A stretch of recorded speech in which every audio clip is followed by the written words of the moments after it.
नमस्कार जोहार। SB history classes में आप सभी मित्रों का स्वागत है। आज मैंने हिस्ट्री प्रैक्टिस सेट नंबर 2 लेकर आया हूँ, जिसमें 60 क्वेश्चन है।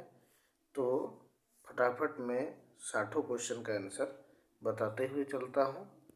देखते जाइए क्या है। पहला क्वेश्चन है, 7वीं शताब्दी में भारत आए इतिसंग ने किन विश्वविद्यालयों का वर्णन किया है? तो इसका सही जवाब क्या हो जाएगा? ऑप्शन नंबर आपका सी, यानी क्या हो जाएगा इसका? ये दोनों विश्वविद्यालय का, नालंदा विश्वविद्यालय का भी और विक्रमशिला विश्वविद्यालय का भी वर्णन किया है। अगला है, ऐतिहासिक साहित्य स्रोत में प्रमुख जो है गाथा सप्तशती, क्या है? गाथा सप्तशती जो है किसकी रचना है? तो इसका सही जवाब क्या हो जाएगा? ऑप्शन नंबर 1, यानी ये हो जाएगा सतवाहन शासकों की। सतवाहन शासकों में कौन है? गाथा सप्त हाल का है, हाल ने लिखा है इसका। सतवाहन शासक जो हाल थे उसने गाथा सप्तशती की रचना की है। अगला क्वेश्चन है, इतिहास का पिता कहा जाता है, किसको इतिहास का पिता कहा जाता है? तो हम लोग जानते हैं कि इतिहास का पिता जो होता है, हिस्टोरिका का जो लेखक है हेरोडोटस को ही इतिहास का पिता कहा जाता है। अगला क्वेश्चन देखते हैं, निम्नलिखित में से कौन वेनेजुएला का एक महत्वपूर्ण यानी कि प्रसिद्ध नेता का नाम है? तो इस कौन सा नेता है, इसका नाम क्या है? तो इसका नाम है option number C, Simon Bolivar. Simon Bolivar है वेनेजुएला का जो प्रमुख क्या है, नेता है। ये वेनेजुएला का क्या है, एक नेता है। अगला क्वेश्चन देखते हैं, किसने अंतिम शाक शासक रुद्रदमन तृतीय को पराजित कर और उसकी हत्या कर शाकों का अंतिम रूप से उन्मूलन किया? तो इसका सही जवाब क्या हो जाएगा? ऑप्शन नंबर बी, कि ये क्या काम किसका था? तो चंद्रगुप्त सेकेंड का था। अगला क्वेश्चन है, हुमायूं और शेर खां के मध्य लड़े गए युद्धों में कौन सा युद्ध निर्णायक था, जिसमें विजय के उपरांत शेर खां ने शेर शाह आलम उल आदिल की उपाधि धारण की थी? तो इसका सही जवाब क्या हो जाएगा? ऑप्शन नंबर सी, इसका सही जवाब हो जाएगा ऑप्शन नंबर सी, यानी आपका हो जाएगा चौसा का युद्ध में। अगला क्वेश्चन है, शेर शाह द्वारा निर्मित सड़क या सराय अफगान साम्राज्य की धमनियां थी, यह कथन किसका था? तो इसका सही जवाब हो जाएगा ऑप्शन नंबर डी। ये कथन जो था, ये कथन था आपका के.आर. कानूनगो का था। अगला क्वेश्चन, शेरशाह ने अशरफी रुपया दाम नामक नए सिक्के चलवाए थे जिन धातुओं से बने हुए थे, मतलब ये कौन कौन सी धातु से बना हुआ था? तो इसका सही जवाब हो जाएगा ऑप्शन नंबर ए, यानी जिसे देखिए कहता है कि अगर अशरफी का बात कर रहा था, अशरफी हो गया आपका सोना, रुपया हो गया चांदी का और दाम हो गया तंबा का। अगला क्वेश्चन है,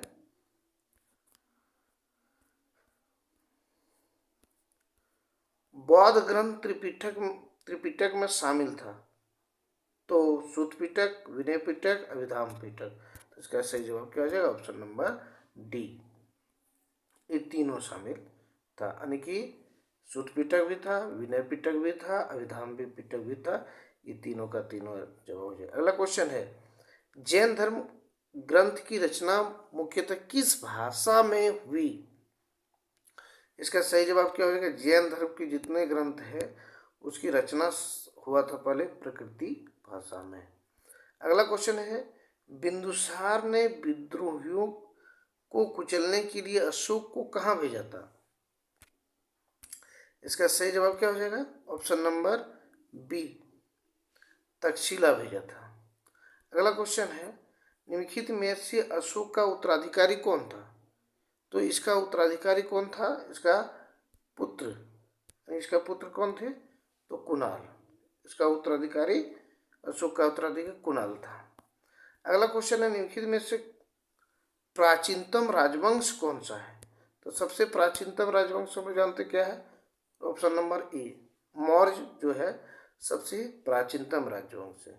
अगला है, राजगद्दी पर बैठने के बाद अशोक ने किस क्षेत्र के राजा से युद्ध किया था? जब राजगद्दी पर बैठा तो ये कलिंग क्षेत्र से हो जाएगा। ऑप्शन नंबर आपका बी सही जवाब हो जाएगा, कलिंग। कलिंग का युद्ध कब हुआ था? ये कमेंट बॉक्स में बताएंगे। कलिंग का युद्ध कब हुआ था? ये आप कमेंट बॉक्स में लिख के बताएंगे कि कलिंग का युद्ध कब हुआ था। अगला क्वेश्चन है, अशोक की कलिंग विजय का उदाहरण किस शिलालेख में से प्राप्त होता है? तो इसका सही जवाब क्या हो जाएगा? ऑप्शन नंबर सी, 13वां शिलालेख से प्राप्त होता है। अगला क्वेश्चन क्या है, देखिए 305 ईसा पूर्व में चंद्रगुप्त मौर्य एवं सेल्यूकस के मध्य युद्ध हुआ। युद्ध में हुए संधि के बाद सेल्यूकस ने कुछ प्रांत का अधिकार चंद्रगुप्त मौर्य को सौंपा। निम्नलिखित में कौन असत्य है? मतलब इसमें कौन सा प्रांत जो था वो नहीं दिया था? जैसे सेल्यूकस निकेटर हार गया तो उसने क्या क्या दिया, मतलब अपने पुत्री का शादी सबसे पहले कराया इसको, हेलेना का शादी चंद्रगुप्त मौर्य से कराया। तो उसमें दहेज के रूप में क्या मिला था? कंधार दिया था, काबुल दिया था, कंधार दिया था और हेरात दिया था। तो क्या नहीं दिया था? नहीं दिया था ऑप्शन नंबर डी। तो इसका सही जवाब क्या है? Option number D. यहाँ क्या कह रहा? असत्य है, तो असत्य क्या है? असत्य ऑप्शन नंबर डी है। बाकी 3 सही है। चलिए आगे क्वेश्चन देखते हैं। शकलोत्त्रापथनाथ किसे कहा गया है? इसमें 4 ऑप्शन दिया है, तो ऑप्शन नंबर बी जो है इसका सही जवाब हो जाएगा, हर्षवर्धन को कहा गया है। पुलकेशिन द्वितीय ने किस नदी के किनारे हर्षवर्धन को पराजित किया था? तो इसका सही जवाब क्या हो जाएगा? ऑप्शन नंबर सी, नर्मदा नदी के किनारे हर्षवर्धन को पुलकेशिन द्वितीय ने पराजित किया था। अगला है, हर्ष के शासनकाल में उत्तर भारत का सबसे महत्वपूर्ण शहर था। कौन सा शहर सबसे महत्वपूर्ण था? तो इसका सही जवाब हो जाएगा ऑप्शन नंबर बी, यानी कि कन्नौज। अगला क्वेश्चन है, मोहम्मद बिन कासिम ने किस वर्ग को जजिया कर से पूर्णतः मुक्त किया था?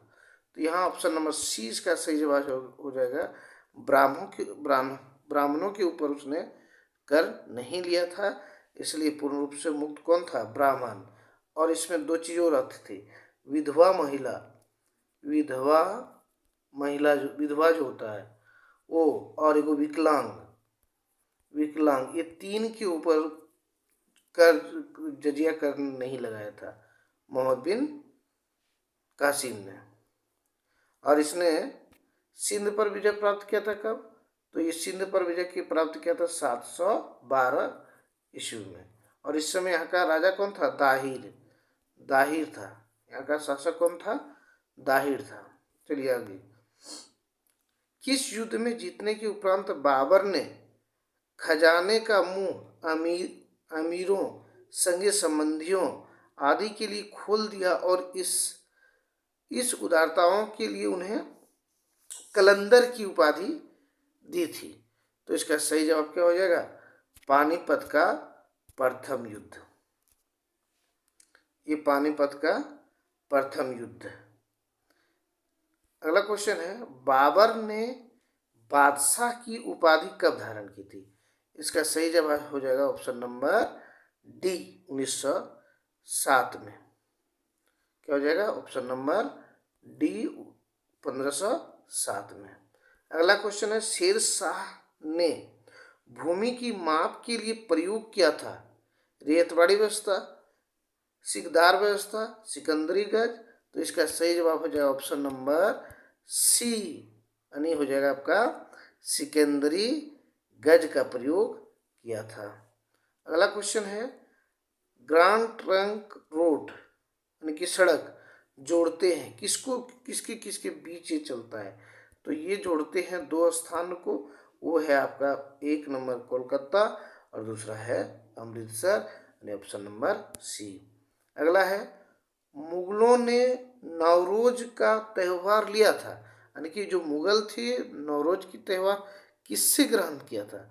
तो इसका सबसे सटीक यानी कि सही जवाब क्या हो जाएगा?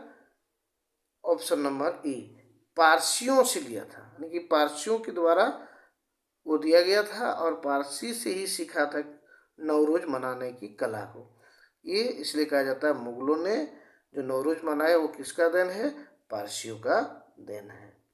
अगला है, मुगल साम्राज्य का पतन किस शासन के काल से माना जाता है?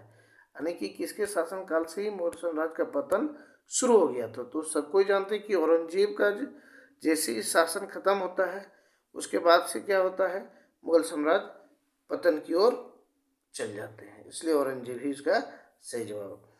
शिवाजी का राज्याभिषेक कहाँ हुआ था? तो इसका किस दुर्ग में हुआ था? तो रायगढ़ का दुर्ग में हुआ था, यहाँ हो जाएगा ऑप्शन नंबर बी। इसका जन्म कहाँ हुआ था? कमेंट करके बताएंगे कि शिवाजी का जन्म कहाँ हुआ था या फिर सिवनौर दुर्ग। आगे लिखिए, किस मुगल बादशाह को जिंदा पीर कहा जाता है? तो जिंदा पीर के नाम से कौन जाना जाता है? तो ऑप्शन नंबर यहाँ हो जाएगा आपका सी, औरंगजेब को जिंदा पीर के नाम से जानते हैं। किस बादशाह के शासनकाल के अंतर्गत मुगल सेनाओं में सर्वाधिक हिंदू सेनापति थे? किसके समय में? तो हिंदू सबसे अधिक हिंदू सेनापति रखने वाला मुगल बादशाह कौन था? Aurangzeb, option number D. अधिग्रहण नीति के अंतर्गत डलहौजी ने किस क्षेत्र को कंपनी के राज्य में मिला लिया था? यहाँ क्या कह रहा है? अधिग्रहण की क्षेत्र, तो यहाँ देखिए डलहौजी क्या है, इसका शासनकाल कब है? 1848 से 1800 कितना 56 तक। तो इसने किस क्षेत्र को है अधिग्रहण की नीति से हड़पा था? तो यहाँ सभी हो जाएगा, उपयोग क्या हो जाएगा? सभी, उपयोग नंबर डी, नहीं ये भी सही है। अधिग्रहण, अधिग्रहण का मतलब हुआ राज हड़प नीति के तहत, ये भी सही है, ये भी सही है। इसका सही उत्तर हो गया ऑप्शन नंबर डी। 1857 की क्रांति के समय ब्रिटेन के प्रधानमंत्री कौन थे? तो इसका सही जवाब क्या हो जाएगा? ऑप्शन नंबर डी, ब्रिटेन के प्रधानमंत्री उस समय थे लॉर्ड पामस्टोन। अगला क्वेश्चन है, निम्नलिखित में से कौन सा आयोग 1857 का विद्रोह दमन के बाद भारतीय फौजों की नव संगठन से संबंधित है?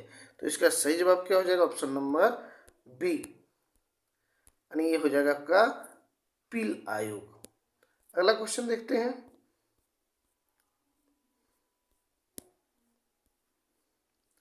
क्रिप्स मिशन 1942 के असफल होने का सबसे महत्वपूर्ण कारण कौन सा था? तो इसका सही जवाब क्या होगा? ऑप्शन नंबर डी, ये आपका इसका सही जवाब है, क्रिप्स मिशन ग्रहण करने और छोड़ने की दृष्टिकोण। अगला क्वेश्चन है, कैबिनेट मिशन का परिणाम था, तो इसका क्या परिणाम था? तो सबसे पहले हम लोग देखते हैं कैबिनेट मिशन के तहत ही हमारे संविधान सभा का बना था और दूसरा अंतरिम सरकार का भी गठन हुआ था कैबिनेट मिशन योजना के ही तहत, इसलिए इसका सही जवाब हो जाएगा ऑप्शन नंबर सी, ए और बी दोनों। अगला क्वेश्चन है, इंग्लैंड का औपनिवेशिक विस्तार था तो इसका सही जवाब क्या हो जाएगा? कहाँ से कहाँ तक इंग्लैंड का औपनिवेशिक विस्तार था? तो पूर्वी कनाडा, पश्चिमी एवं दक्षिणी अफ्रीका, उत्तरी अमेरिका। तो इसका सही जवाब हो जाएगा ऑप्शन नंबर डी, यानी उपरोक्त सभी। अगला क्वेश्चन है, वर्साय में शीश महल का निर्माण करवाया था? तो ऑप्शन नंबर सी इसका राइट आंसर हो जाएगा। कौन? तो लुई 14वां ने वर्साय के शीश महल का निर्माण कराया था। अगला क्वेश्चन है, प्रथम विश्व युद्ध में कितने देशों ने भाग लिया था? तो यहाँ टोटल 37 देशों ने भाग लिया था प्रथम विश्व युद्ध में। कार्ल मार्क्स की रचना है, तो इसका कौन कौन सी रचना है? कार्ल मार्क्स की रचना आपका एक में मिलेगा दास कैपिटल, और दूसरा में है कम्युनिस्ट मैनिफेस्टो। तो इसका सही जवाब क्या हो जाएगा? ऑप्शन नंबर सी, यानी ए और बी दोनों हो जाएगा। अगला क्वेश्चन है, द्वितीय विश्व युद्ध का तत्कालीन कारण क्या था? मतलब किसके कारण से द्वितीय विश्व युद्ध शुरू हो गया था? तो इसका सही जवाब आ जाएगा ऑप्शन नंबर सी, यानी पोलैंड जो थे, यानी कि जर्मनी जो था, जर्मनी ने पोलैंड पर आक्रमण कर दिया था एक सितंबर को कितना 1939, और इसी के साथ जो है प्रथम विश्व युद्ध प्रारंभ हो जाता है। म्यूनिक पैक्ट संपन्न हुआ था।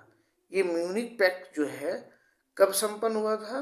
तो 1938 में। इसका सही जवाब हो जाएगा ऑप्शन नंबर एक, 1938 में म्यूनिक पैक्ट संपन्न हुआ था।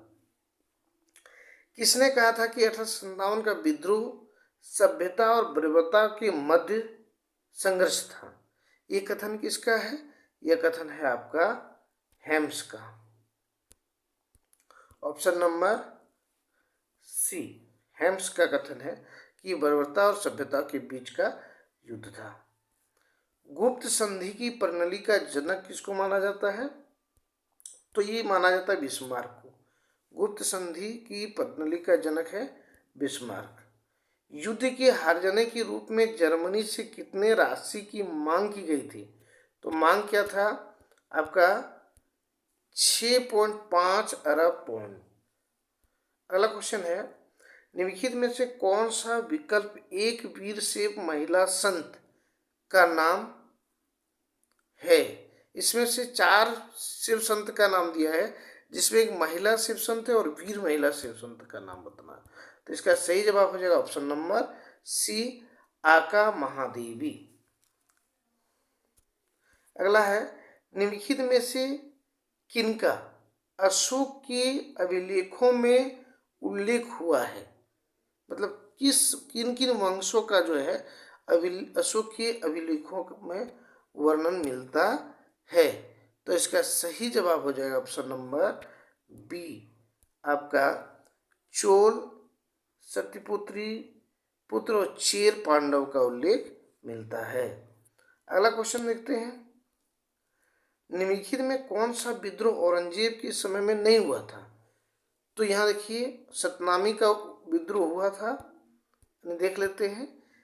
ये सतनामी का विद्रोह हुआ था, उसके बाद अकबर का विद्रोह हुआ था, उसके बाद सिख का विद्रोह हुआ था। तो इसका सही जवाब क्या हो जाएगा? ऑप्शन नंबर सी, उज्बेकों का विद्रोह अकबर के समय में नहीं हुआ था।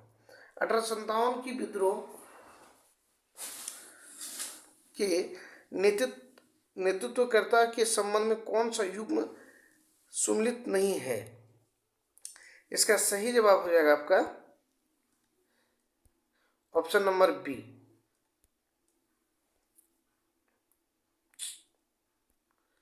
हो जाएगा। यानी देखिए इसमें क्या हो जाएगा, ये बरेली से खान बहादुर सुकन, कानपुर से तत्या टोपे, इलाहाबाद से लियाकत अली, लेकिन फैजाबाद से अजीमुल्ला नहीं था।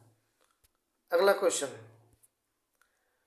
किस गुप्त शासक के विषय में यह प्रसिद्ध है कि उसके शासक पिता ने अपने आजीवन काल में ही सत्ता सौंपती थी। मतलब किसके बारे में कहा गया कि पिता रहते ही उसको सत्ता मिल गया था। तो इसका सही जवाब हो जाएगा ऑप्शन नंबर बी, यानी समुद्रगुप्त जो थे उसको सत्ता जो है उसका पिता के जीवन काल में ही मिल गया था।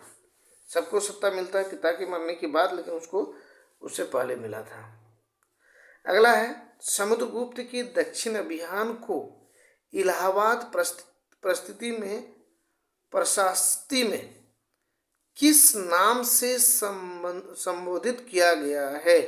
तो इसका सही जवाब हो जाएगा ऑप्शन नंबर सी, धर्म विजय के नाम से उसको कहा गया है। हर्ष ने 2 विशाल धार्मिक सभाओं का आयोजन किन किन स्थानों पर करते थे? यहाँ 2 ऑप्शन मिलेगा, स्थान बताना है। तो सबसे पहले कन्नौज में और दूसरा था प्रयाग में। तो इसका सही जवाब क्या हो जाएगा? ऑप्शन नंबर डी, 2 और 4। ग्रीक यूनानी लेखकों द्वारा किसे अग्रजिम या जेंड्रोजिम कहा गया है? अग्रजिम और जेंड्रोजिम किसको कहा गया है? तो इसका सही जवाब हो जाएगा आपका ऑप्शन नंबर डी, धनानंद को। अगला क्वेश्चन है, सिकंदर ने भारत पर कब आक्रमण किया था? तो इसका सही जवाब क्या हो जाएगा? ऑप्शन नंबर ए, सिकंदर ने भारत पर आक्रमण किया था 326 ईसा पूर्व में। अगला क्वेश्चन है, मैंने फ्रांस का राजमुकुट धूल में पड़ा हुआ पाया है। अपनी तलवार की ताकत से जब मैंने मुकुट उठाया है तो उसे पहनने का श्रेय दूसरे को क्यों दूं? यह किसका कथन है? यह कथन है आपका नेपोलियन बोनापार्ट का। किसका कथन है? नेपोलियन बोनापार्ट का। और यह फ्रांस का सम्राट कब बन गया था? 1804 में फ्रांस का गद्दी पर नेपोलियन बोनापार्ट बैठा था। अगला क्वेश्चन है, नेपोलियन ने 1802 ईस्वी में निम्नलिखित में से किस देश के साथ आमिया की संधि पर हस्ताक्षर किया था? ये आमिया की संधि जो हुई थी किस देश के साथ हुआ था? तो इसका सही जवाब क्या हो जाएगा? ऑप्शन नंबर डी, इंग्लैंड के साथ हुआ था। अगला क्वेश्चन है, रूसी क्रांति को अन्य किस नाम से जाना जाता है? तो रूसी क्रांति को कहा जाता है आपका बेल्शविक क्रांति, यानी कि ऑप्शन नंबर सी इसका सही जवाब हो जाएगा। अगला क्वेश्चन है, 1852 ईस्वी में निम्नलिखित में से किस कमीशन की स्थापना की गई जिसकी उद्देश्य भूमिका रहित जागीरों का पता करके उन्हें छीनना था? तो इसका सही जवाब क्या हो जाएगा? ऑप्शन नंबर ए, इनाम कमीशन। आगे क्वेश्चन है, फ्रांस की क्रांति कब हुई? तो ये फ्रांस की क्रांति हुई थी 14 जुलाई 1789 को। अगला है, फ्रांस की क्रांति किसके विरुद्ध हुई थी? तो इसका सही जवाब हो जाएगा ऑप्शन नंबर ए, सामंत के विरुद्ध हुआ था। अगला क्वेश्चन है, स्वीपिंग जेनी मशीन जो 1774 का आविष्कारक कौन थे? तो इसका सही जवाब क्या हो जाएगा? Option number B, James Hargreaves. अगला क्वेश्चन है, और ये इस सेकंड प्रैक्टिस सेट का अंतिम क्वेश्चन है, मैनचेस्टर से वर्सले तक नहर किस इंजीनियर ने बनवाई थी? तो इसका सही जवाब हो जाएगा ऑप्शन नंबर सी, ये हो गया सी, ब्रिंडले ने। तो 60 क्वेश्चन दिए प्रैक्टिस सेट 2 का। अगर वीडियो अच्छा लगे तो वीडियो को लाइक, शेयर और कमेंट जरूर कीजिएगा। अगर अभी तक चैनल को सब्सक्राइब नहीं किए हैं तो सब्सक्राइब कर लीजिए। धन्यवाद।